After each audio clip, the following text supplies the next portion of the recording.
Sir అంటేనే మనకు అభివృద్ధి కార్యక్రమాలకు ముందడుగు వేసే లాంటి వ్యక్తికి ఈ రోజు మంత్రి పదవి రాసుకోవడం మన దురదృష్టకరం. ఇదే మాట మీద అందరం కూడా మేము నిరసన తెలియజేస్తూ రాజగోపాల్ రెడ్డి గారికి మంత్రి పదవి రావాలి అని అధిష్టానాన్ని కోరుకుంటున్నాం. కోమటిరెడ్డి రాజగోపాల్ రెడ్డి సార్కు ఫ్యాన్స్ కాదు కదా, డైహార్డ్ ఫ్యాన్స్ ఉన్నారు పో. చూడూరి వాళ్ళ కొలువులు లేకున్నా బాధపల్లి, వాళ్ళకు ఉపాధి లేకున్నా ఊకున్నారు, వాళ్ళకి ఆమ్దానేం లేకున్నా కాముగున్నారు, పథకాల పేర్లు రాకున్నా సార్ మీద చిత్తమైతే మరవలే. కానీ రాజగోపాల్ రెడ్డి సార్కు మంత్రి పదవి రాలేదని మునుగోడు అభిమానులు నీళ్ల ట్యాంక్ ఎక్కి ఆ ట్యాంకు నిండేటట్టు కన్నీళ్లు గారిచిరు పాపం.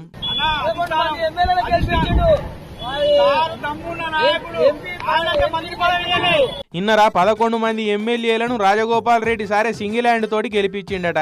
ఈ సంగతి సార్ కన్నా తెలుసోలేదో పాపం. సారు దమ్మున్న లీడర్ అట.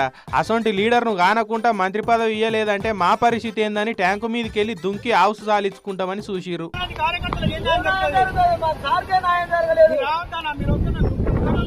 పోలీసు వాళ్ళకి సంగతి తెలవాలని వాళ్ళు వచ్చేదాకా ఆగినట్టున్నారు, కానీ లేకుంటే వాళ్ళు రాకముందే ఖచ్చితంగా దుంకుతుండే తెలుసా పాపం వీళ్ళంతా. మాట్లాడుతున్నారా?